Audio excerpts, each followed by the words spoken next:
Día con todos y todas, mil disculpas, estaba teniendo problemas para abrir mi micrófono, por eso me veían mover la boca, pero no escuchaban nada de lo que decía. Estamos con un problemita, las personas que vivimos en Manta, hay un apagón generalizado que no permite muy bien ni las conexiones ni nada.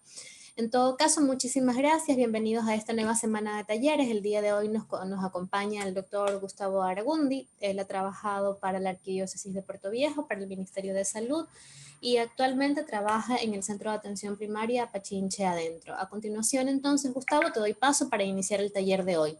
Solamente una cuestión antes, les voy a volver a dejar los links de conexión para los talleres en el chat.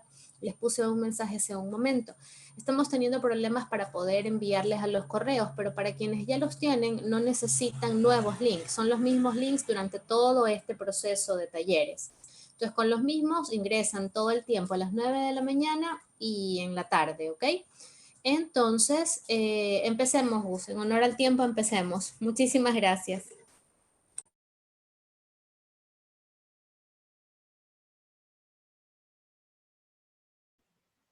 Bueno, buenos días con todos. Como nos comentaba la compañera Miriam, pues en honor al tiempo vamos a comenzar y vamos a hablar sobre un tema bastante importante que son las enfermedades crónicas no transmisibles. Digo que es bastante importante porque dentro de la salud pública y dentro de la atención primaria, que es en el medio en el que yo me manejo, son las enfermedades más comunes y que seguramente en nuestras familias una u otra persona las va a tener y conocemos un poco sobre lo que vamos a hablar. Entonces, las enfermedades crónicas no transmisibles también se conocen como enfermedades no transmisibles, así a secas. Son enfermedades de larga duración, por lo general.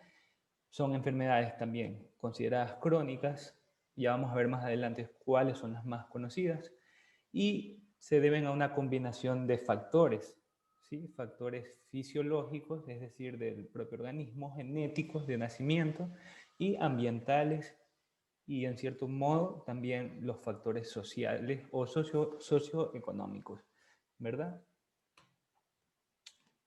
Esto, déjame ir para atrás ahí. Las enfermedades crónicas no transmisibles tienen mucha importancia porque son las responsables del fallecimiento de 41 millones de personas cada año. ¿Qué quiere decir esto? Que el 71% de muertes que se producen en el mundo son causadas por estas enfermedades. ¿Qué enfermedades entran dentro de las no transmisibles? Las enfermedades cardiovasculares, la diabetes, tipo 2 sobre todo, el cáncer en general y las enfermedades respiratorias crónicas.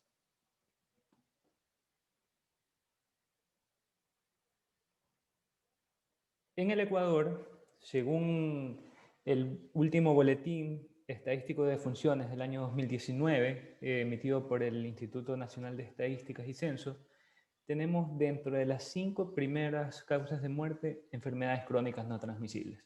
¿Cuáles son estas? La enfermedad isquémica del corazón, que es el infarto de miocardio, la diabetes mellitus tipo 2 sobre todo, enfermedades cerebrovasculares, más vulgarmente conocido como derrames y aneurismas y todo este tipo de patologías, y las enfermedades hipertensivas, que están en el quinto lugar, solamente superadas por los accidentes de tránsito. Entonces es muy importante conocer todo este tipo de enfermedades, su prevención, control, tratamiento, porque como vemos son las principales causas de muerte, no solo en nuestro país, sino que en el mundo. ¿Cuáles son o quiénes estamos expuestos a padecer? Las enfermedades crónicas no transmisibles pueden afectar a todos los grupos de edades. Hay la falsa creencia de que las personas de edad avanzada pues, son las que más propensas están a sufrir este tipo de enfermedades, pero una vez más, revisando las estadísticas, 15 millones de las muertes atribuidas a enfermedades crónicas no transmisibles comprenden a personas de edad entre 30 y 69 años, es decir, un universo bastante grande y bastante amplio de una edad productiva, por llamarlo de algún modo. ¿A qué se debe y a qué más está atribuido los riesgos de padecer las enfermedades crónicas no transmisibles? Pues tenemos los modos de vida poco saludables que se deben a la urbanización rápida, la modernidad, los tiempos contemporáneos, la creación de necesidades de consumismo, impuestas tal vez por una sociedad que nos va llevando hacia ese modelo de consumo, ¿verdad? Dietas malsanas, tenemos mucha sobrecarga de carbohidratos, comida rápida, entonces todo esto va contribuyendo a que nos acerquemos más a estas enfermedades. Y por último, la inactividad física, el sedentarismo, que se ha acentuado aún más durante esta época de pandemia, a pesar de que sí se puede hacer un poco de actividad física estando en el hogar, cuando no se podía salir, porque de momento pues ya hay un poco más de permisos y este tipo de cosas tenemos que ir mejorando. Entonces existen dos tipos de factores de riesgo, los no modificables y los modificables. Los no modificables, pues encontramos la edad, el sexo, la etnia, factores genéticos que son imposibles de modificar. Entonces tenemos que centrarnos en los factores de riesgo modificables, porque son en los que podemos incidir, podemos tener un cambio y los que nos van a ayudar a prevenir este tipo de enfermedades en caso de no tenerlas, y en caso de tenerlas, pues a mejorar el estilo de vida y quizás no depender tanto de fármacos. Entonces, los factores modificables tenemos el consumo de tabaco, que es una de las también llamadas así pandemias modernas, porque el consumismo de tabaco pues no lleva a ningún lado y simplemente llega a ser una característica de placer en todo caso. La ingesta excesiva de sal o de sodio, pues, que se debe disminuir casi por completo en algunas enfermedades y también controlar el consumo de este. El consumo de alcohol, en quienes lo hacen, por lo menos reducirlo, y en quienes no han accedido al alcohol, pues evitarlo en todo caso.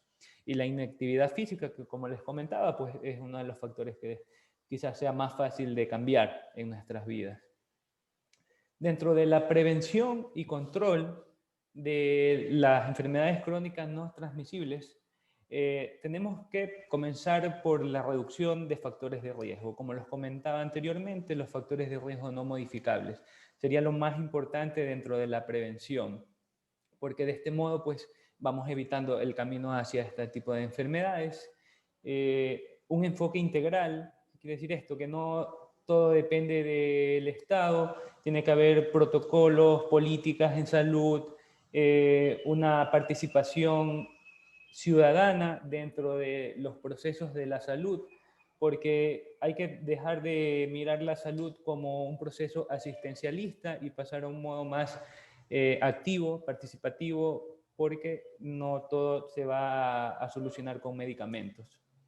También la detección y el cribado oportuno de este tipo de enfermedades, pues con campañas de detección de hipertensión, de diabetes, de cualquier tipo de enfermedad crónica no transmisible que sea detectable a tiempo o que nos pueda acercar a un diagnóstico antes de que la enfermedad ya no sea controlable, ¿verdad? Y un acceso universal a la salud y a las medidas preventivas que se deben de plantear por parte de las autoridades, pues medidas que no solo, como lo comento, no solo sean enfocadas a la parte del asistencialismo en salud, sino otros tipos de políticas que den acceso al deporte o a mejor calidad de educación en todos los aspectos. Entonces, existen dos enfermedades súper importantes dentro de las enfermedades crónicas no transmisibles que me gustaría explicarlas más a detalle porque son las que probablemente más presentes estén en nuestra sociedad. La hipertensión Gustavo, por arterial. favor, perdón que te interrumpo. ¿Puedes ponerle un poco, tienes cómo subir un poquito el audio? Voy a acercarme más el micrófono, quizás así Ahí se está escucha perfecto, mejor. ahí escuchamos clarísimo. Sí, ya. La hipertensión arterial es una de las enfermedades más comunes en la consulta. Esta se la define como una patología en la que se encuentran valores de la presión arterial por encima de los 140 milímetros de mercurio en la tensión arterial sistólica y 90, igual 90 o más milímetros de mercurio en la tensión arterial diastólica. Ya con esto podemos definir una persona con valores de hipertensión arterial. Obviamente estos no son los únicos valores que debemos estudiar. Existen también factores de riesgo que pueden llevarnos a la hipertensión arterial. La diabetes mellitus, que tanto como factor, también aparte de ser factor, pues también eh, tenerla puede causar hipertensión arterial. Dietas no saludables, excesivo consumo de sal, por ejemplo, inactividad física o sedentarismo, obesidad, ingesta de alcohol, el tabaquismo, antecedentes familiares y la parte genética, la edad avanzada y la etnia afrodescendiente. ¿Sí? Bastante importante en nuestro país porque tenemos una población importante de afrodescendientes que se debe de tener en cuenta que por el simple hecho de esto, pues ya representa un factor de riesgo, están más propensos a este tipo de enfermedades. Entonces, ¿cómo se debe hacer un tamizaje, un cribado de la hipertensión arterial? Se debe de hacer en los adultos con una presión arterial normal, por lo menos una vez al año, el control.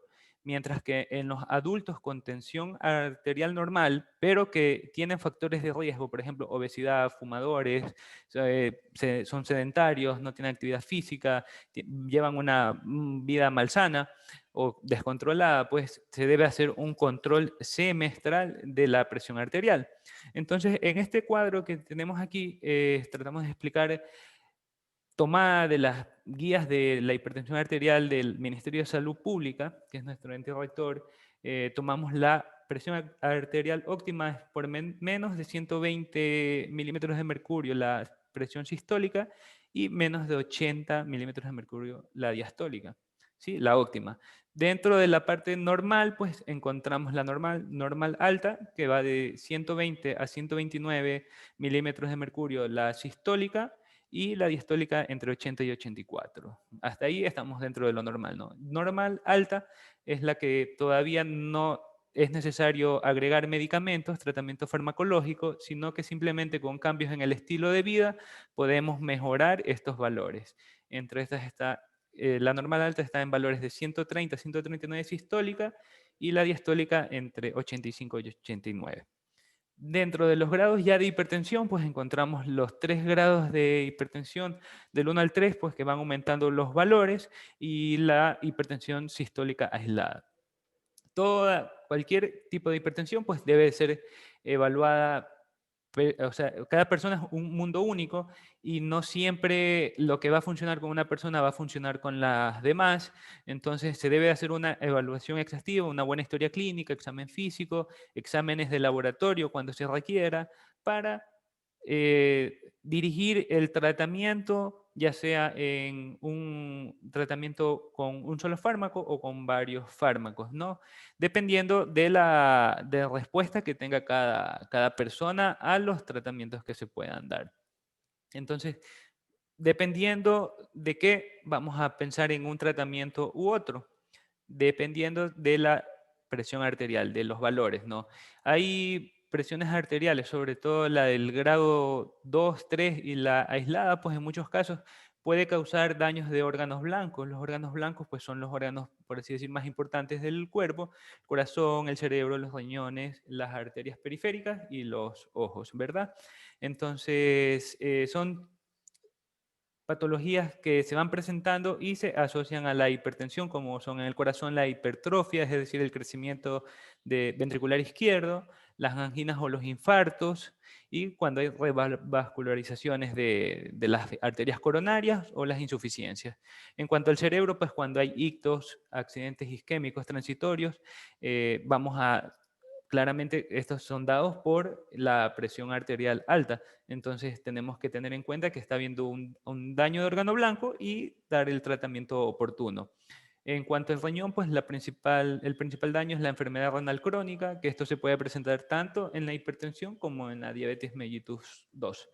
y las arterias periféricas que se van dañando y causando enfermedad arterial periférica. Y por último, la retina, pues que es una de las patologías también más comunes dentro de las personas con hipertensión arterial. ¿Sí?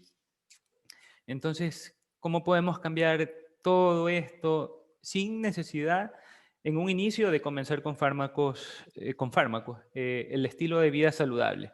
Esto es muy importante y a mí me gusta recalcarlo bastante porque cuando la presión arterial está comenzando en grados leves o todavía son grados de presión arterial normal alta, podemos actuar con simples cambios en el estilo de vida. Tenemos, por ejemplo, la reducción de sal en la dieta, por lo menos 1 gramo al día que se disminuya la presión arterial en los individuos hipertensos y normotensos, pues va a disminuir también en milímetros de mercurio. Entonces, lo recomendable es que se consuma 5 a 6 gramos diarios. Esto es más o menos una cucharadita de sal. Obviamente, lo ideal o lo óptimo sería no consumir sal, ¿sí? Pero eso ya queda para cada individuo, ¿no? La actividad física, además que de regular el peso, también disminuye la tensión arterial y ayuda a la circulación de la sangre, ¿no? ¿Cuánto se debe hacer de actividad física? Por lo menos 30 minutos diarios y por lo menos 5 a 7 días a la semana, es decir, todos los días por lo menos 30 minutos. ¿Qué tipo de actividad física? Pues dependiendo también de cada persona, se puede comenzar con diferentes tipos de actividades, actividad leve, moderada o ya actividad bastante fuerte. Obviamente siempre se debe hacer una evaluación médica, sobre todo cuando se está haciendo esta actividad física para tratar de prevenir una enfermedad que se está acercando, porque no es lo mismo que una persona obesa pues comience a hacer una actividad física que una persona que esté dentro de un peso, por así decir, normal. Abandonar el hábito de fumar.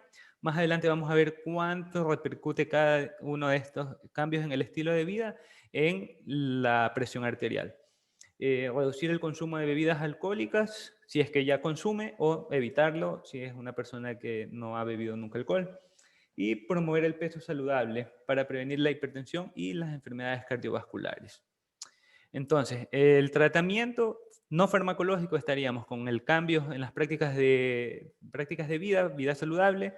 La elección de una práctica de vida saludable puede prevenir o retrasar la aparición de la hipertensión y puede reducir el riesgo cardiovascular.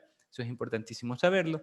La restricción de sal, pues se ha demostrado que la reducción en el consumo de sal de aproximadamente entre 5 y 6 gramos al día, que es lo óptimo, tiene un efecto moderado en la disminución de la tensión arterial, tanto sistólica como diastólica, de entre 3 a 6 milímetros de mercurio menos en las personas que son hipertensas.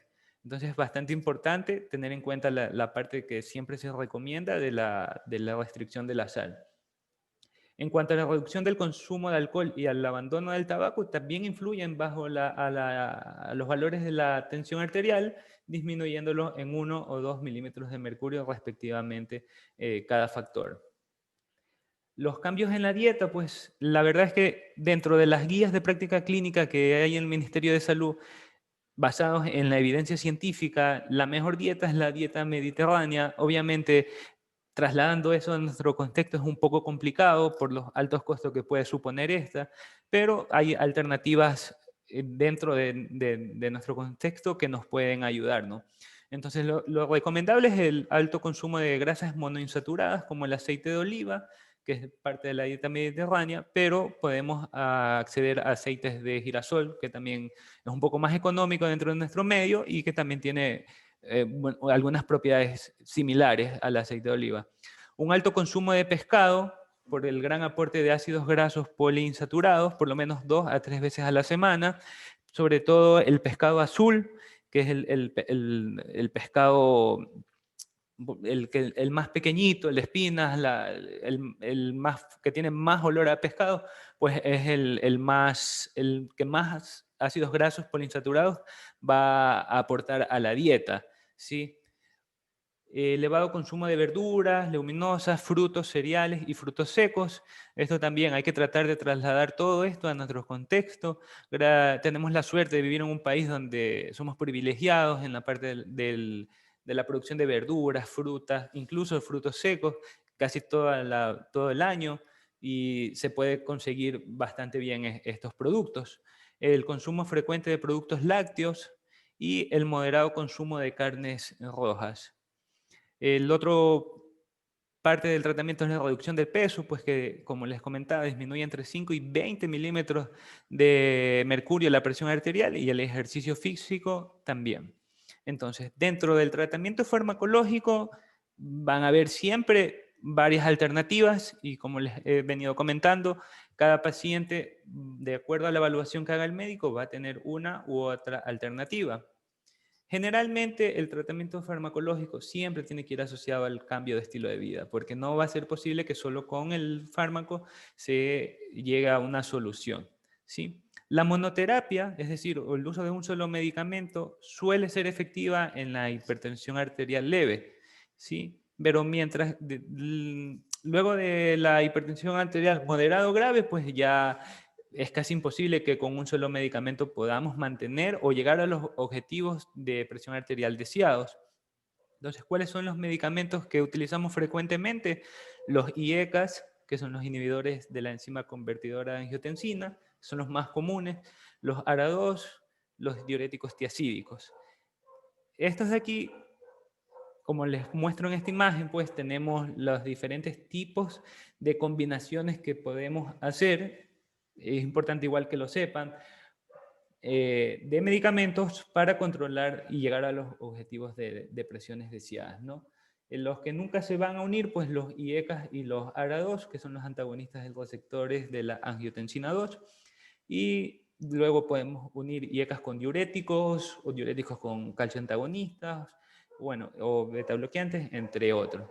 Sí, sobre todo saber que entre IECAS y ARA2 no se unen porque esos son los medicamentos que comúnmente dentro de la cartera de salud pública son los más entregados a los pacientes hipertensos, entonces saber que no se deben de combinar, ¿sí? Y eso sería por la parte de la hipertensión arterial. En cuanto a la diabetes mellitus 2, que es otra de las enfermedades crónicas no transmisibles más comunes en nuestro medio, es importante recalcar que es un trastorno metabólico de los hidratos de carbono, lípidos y proteínas. Entonces, que está caracterizado por la hiperglucemia crónica, es decir, tener altos niveles de glucosa en la sangre. ¿A qué se debe la diabetes mellitus 2 o por qué se presenta?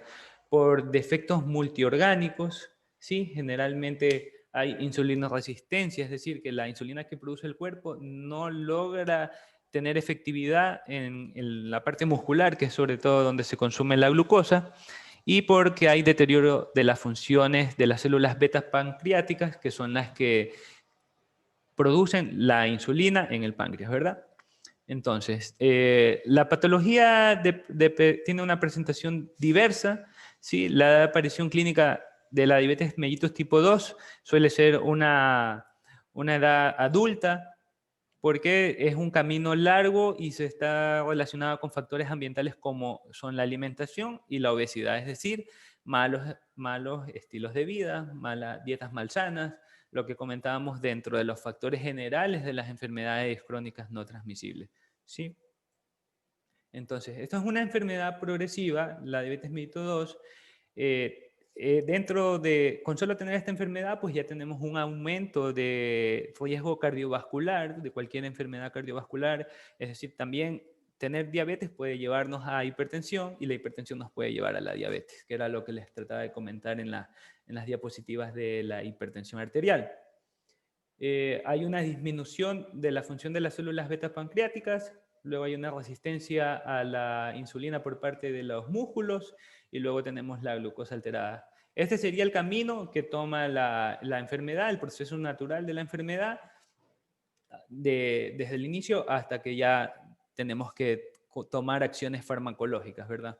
Entonces, dentro de la prevención, que a mí me gusta siempre recalcar esta parte, tenemos el control de los factores de riesgo, es decir, el cambio en los hábitos de vida. conveniencia e importancia de la realización de actividad física, porque con la disminución del peso, con la actividad física, el mejoramiento de la circulación y los cambios cardiovasculares, pues también nos va a disminuir el riesgo de llegar a la diabetes mellitus tipo 2. Entonces, ¿cómo hacemos el diagnóstico de la diabetes mellitus tipo 2? Se va a hacer por medio de pruebas de laboratorio. Tenemos la glucemia en ayuna, que si es mayor a 126 miligramos por decilitro, confirmado en una segunda prueba también, tenemos ya un diagnóstico de diabetes, ¿no? Es decir, 2 tomas en ayuna de glucemia van a darnos el diagnóstico. Esta es una de las formas, ¿no? La otra son los síntomas clínicos más una glucemia en cualquier momento del día mayor de 200 miligramos por decilitro. Entonces, los síntomas clínicos son el aumento de apetito, la poliuria, es decir, ir muchas veces al baño, la polidicsia, tener mucha sed, consumir mucha agua, y la pérdida inexplicable de peso. Esos serían los síntomas clínicos. Entonces, estos asociados a una glucosa mayor de 200 en cualquier momento del día, no necesariamente en ayunas, nos va a dar también un diagnóstico de diabetes mellitus tipo 2. Por último, la hemoglobina glicosilada mayor o igual a 6.5% también nos va a dar este diagnóstico, pero por lo general pues los más usados son la glucemia en ayuna, que la hacemos en la toma capilar, o el examen de laboratorio, ¿sí? Entonces tenemos los tratamientos, pues los esquemas de tratamiento van a ir también evaluados individualmente y dependiendo de cada persona, pues se va a mandar uno u otro medicamento o algún tipo de recomendación. Es importantísimo que dentro de la patología de la diabetes mellitus 2 se haga una evaluación nutricional para saber las necesidades de macro y micronutrientes para tener una buena respuesta tanto del medicamento, la parte del tratamiento farmacológico como el tratamiento no farmacológico. Sí, porque como lo explicábamos al inicio de la diabetes, es una enfermedad de alteración de del metabolismo de los hidratos de carbono y lípidos. Entonces es importante que un nutricionista nos dé algunas indicaciones para seguirlas y mantener niveles óptimos de azúcar a pesar de que tengamos el medicamento. Entonces tenemos medicamentos de primera, segunda y tercera línea. ¿Sí? Los de primera línea pues suelen ser medicamentos que no son combinados, un medicamento único, generalmente la metformina, que son con las que se comienza, y los de segunda y tercera línea, pues tenemos de segunda línea los medicamentos combinados, que ya suelen ser cuando el medicamento inicial ha fracasado en el objetivo de mantener una glucosa estable y por debajo de los valores alterados, ¿no? Y por último, la tercera línea es cuando ya pasamos al inicio de la insulinoterapia, ¿sí? Entonces, ¿cuándo se debe iniciar insulina? Que creo que esta es una pregunta bastante frecuente también para las personas que tienen diabetes mellitus 2 o cuidan de pacientes con diabetes mellitus 2. Cuando se debe comenzar es cuando los niveles de hemoglobina glicosilada pues superan el 9%, cuando después de haber recibido antidiabéticos orales, tanto únicos como combinados, no se han logrado las metas terapéuticas de mantener por debajo de 7% la hemoglobina glicosilada en los últimos 3 meses, utilizando las dosis máximas en las combinaciones. Y por último, cuando el paciente presenta evidencia de descompensación aguda, es decir, cuando ya no hay ningún control y la única forma de disminuir estos niveles de glucosa pues, es con la insulina. Generalmente son pacientes que terminan en las emergencias, que a pesar de sus tratamientos pues hacen picos de hiperglucemia y ya pasan directamente a tratamiento con insulina. Entonces, es importantísimo dentro de esta patología, pues, tener unas buenas prácticas para evitar complicaciones, sobre todo a nivel de los pies, que es una de las complicaciones más frecuentes dentro de estos pacientes y que se caracteriza por el llamado así pie diabético, que son heridas que son difíciles de sanar porque la diabetes pues también va dañando la parte arterial periférica y complica la cicatrización y entonces es importante tener las siguientes recomendaciones, pues una inspección diaria de los pies, incluyendo los espacios interdigitales, es decir, entre los dedos, lavar diariamente los pies con agua y jabón neutro, no mantener los pies mojados más de 10 minutos, secar adecuadamente, incluso con papel absorbente, incluyendo los espacios interdigitales, los pies, limar las callosidades o las durezas alrededor de los pies para evitar cualquier tipo de herida que pueda producir el calzado, aplicar crema hidratante en todo el pie, menos en los espacios interdigitales, para evitar la propagación de algún tipo de hongos, ¿sí? No usar callicidas ni ácidos que puedan provocar una quemadura, porque esto haría una herida dentro en el pie, ¿no? El corte de uñas debe de ser recto y es muy importante que estas se limen, ¿sí? Para que no se dañen entre los diferentes dedos del pie.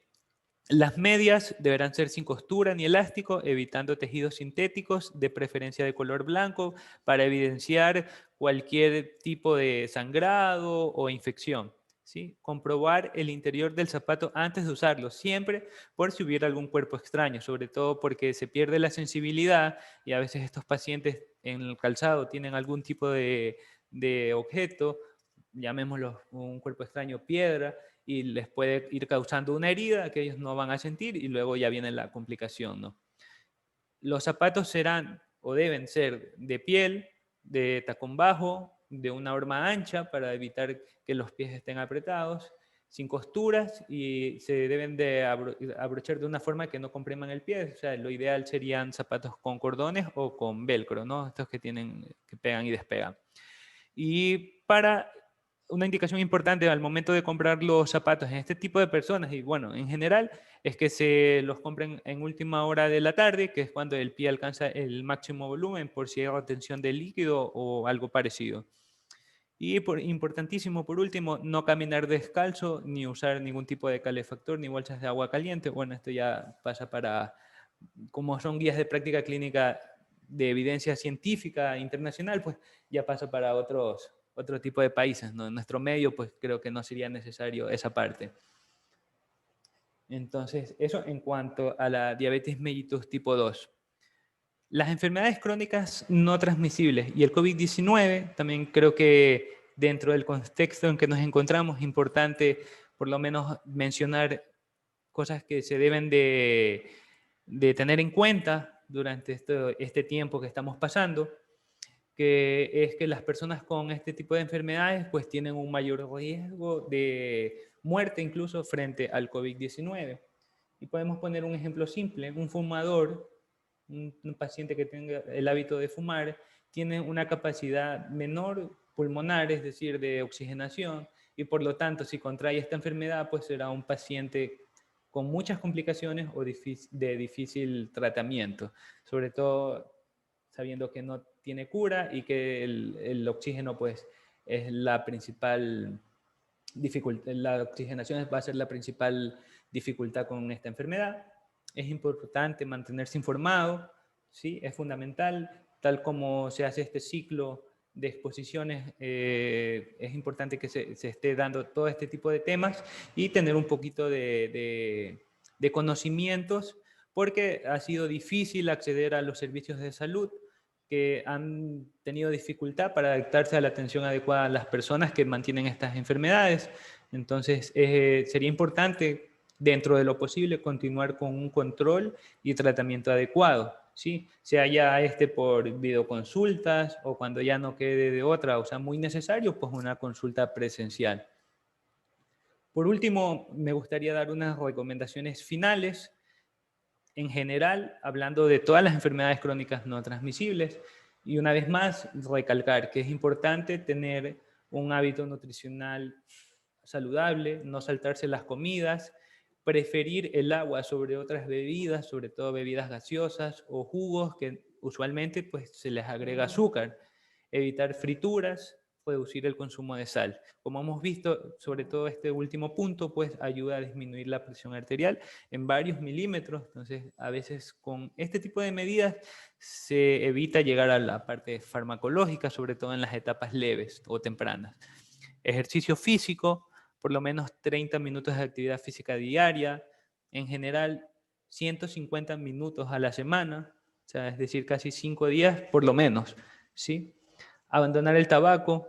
Cada tabaco contiene más de 4.000 químicos y de estos 250 se conoce que son cancerígenos. Entonces es bastante importante abandonar este tipo de hábitos y sobre todo sabiendo que 9 de cada 10 fumadores consumen por lo menos 5 de tabaco diarios, ¿sí? 14% de las muertes atribuidas a las enfermedades crónicas no transmisibles son por el consumo de tabaco. Esto es una estadística a nivel mundial que no se aleja a la estadística nacional. El consumo de alcohol es un factor de riesgo, como lo habíamos visto, causa además accidentes y es productor de violencia y pues es un producto dañino para nuestros órganos. Reducir el consumo de tabaco, promover una dieta saludable, reducir el uso nocivo de alcohol y promover la actividad física. Yo creo que estos son los puntos más importantes para la prevención de las enfermedades crónicas no transmisibles.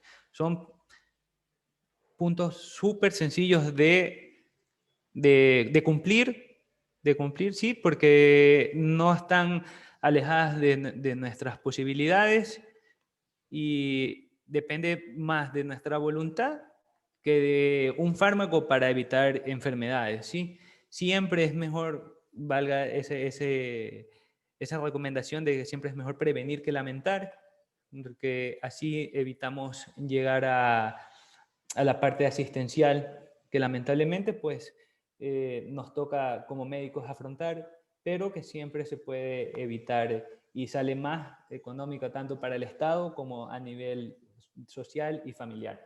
¿Sí? Me parece que esta es la última diapositiva que tengo.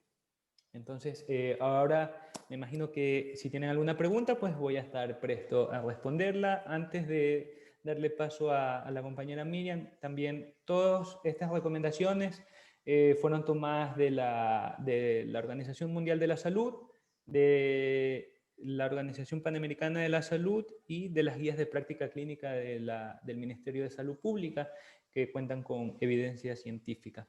¿Sí? Espero no haberme ido muy técnico, pero es que son temas que requieren de esta parte explicativa de este modo.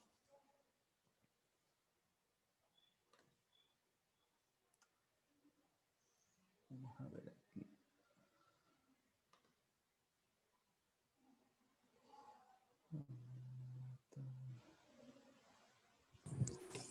Muchísimas gracias por la intervención, Gustavo. Ha estado muy didáctica, bastante clara. ¿Tienes algunas preguntas Sí. Que te voy a leer un poco rápidamente? Espérame. Déjame empezar desde bastante arriba. A ver, ¿cree usted que la edad incrementa el riesgo de padecer ENT? Claro, o sea, la enfermedad sí Esa es... Esa es una pregunta. Sí, obviamente la edad es un factor no modificable, como los que yo explicaba en las diapositivas. Sí incrementa en nuestro medio, sobre todo, sí incrementa la probabilidad de tener una enfermedad crónica no transmisible. ¿Por qué? Porque a más edad tenemos más malos hábitos. Tenemos el hábito de consumo del alcohol, de consumo de tabaco, sedentarismo, por una u otra razón, sea porque nuestro trabajo no nos lo permite, porque tenemos otras ocupaciones, sobre todo en ese sentido, ya en ese sentido. Pero en definitiva, la edad no sería, tener más edad no, de acuerdo a las estadísticas, no determina que uno sea más propenso a tener este tipo de enfermedades. No sé si quedó claro. Ok, veamos, hay otra pregunta más. ¿Hay enfermedades crónicas cuya magnitud se invisibiliza por la manera en la que se registran estas enfermedades, ¿no? Como la enfermedad renal crónica, En América Latina se vive una epidemia de esa entidad que ocasiona muchas muertes. Cómo nos encontramos nosotros como país, Ecuador, en la morbilidad y mortalidad por ERC, y RC? Ya, sí, dentro de nuestro país, pues dentro de las estadísticas no se marca dentro de las primeras, ¿no? Como mortalidad al menos. Como morbilidad me parece que sí la tenemos, déjame revisarla porque la tenía aquí, está en quinto lugar, no está tan alejada de las estadísticas tampoco mundiales, pero sobre todo son por factores, o sea, se llega a este tipo de enfermedad renal crónica o insuficiencia renal incluso por la aparición primero de la enfermedad crónica no transmisible. En este caso podríamos hablar claramente de hipertensión y diabetes, que son las principales enfermedades que nos está llevando a los pacientes a terminar con enfermedades renales. Entonces, como para ir previniendo o evitando esto, pues lo principal son las políticas de salud pública, ¿sí? Y sobre todo el acceso que tiene que tener la población, que muchas veces pues es inequitativo, a pesar de que hay tal vez quizás más infraestructura, pero hay menos acceso, sobre todo ahora en la parte de la pandemia. Ok, muy bien. Hay una pregunta más. ¿Qué se debería hacer cuando un paciente que padece diabetes y a la vez también insuficiencia renal, cuando está en el proceso de diálisis se le eleva la presión arterial? Ya, a ver, cuando un paciente que se está realizando diálisis presenta elevaciones de presión arterial durante la hemodiálisis, supongo que es la pregunta, aquí es importante el equipo multidisciplinario que se encuentre dentro de este servicio, el servicio de las diálisis, porque se debe de actuar en el momento para tratar de disminuir la presión y luego un tratamiento a largo plazo que trate de mantener unos objetivos. El problema de la persona con insuficiencia renal es que va a tener siempre complicaciones con la presión porque el riñón pues, es una parte muy importante dentro del control de la presión arterial. Entonces, al estar afectado este órgano, que es un órgano blanco, vamos a tener siempre esta dificultad. Sobre todo también hay que tener en cuenta en el momento de la hemodiálisis la carga de líquidos que tenga la persona retenida en su cuerpo. Entonces esto puede muchas veces contribuir a la elevación de la presión, ¿sí? El simple hecho de hacerse la hemodiálisis no exime al paciente pues, de no tener un buen control de la ingesta de líquidos, que ese es un problema también que se evidencia en las pacientes con insuficiencia renal. Ok, muy bien. Bueno, te dejan muchas felicitaciones, muchas gracias por la ponencia, muchísimas gracias, qué interesante la ponencia. Gustavo nos va a acompañar en otras dos ocasiones más adelante con otros dos temas, en otros dos talleres. Por ahora no veo más preguntas. Queremos agradecerte muchísimo habernos acompañado esta mañana, a todos ustedes por estar con nosotros una mañana más.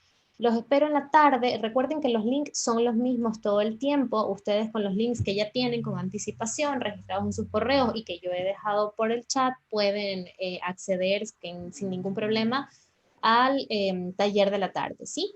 Entonces, muchísimas gracias, Gustavo. Muchísimas gracias a todos y Un todas los gusto, presentes. siempre. Nos vemos en la tarde. Muchísimas gracias. Que tengan un excelente día. Hasta luego.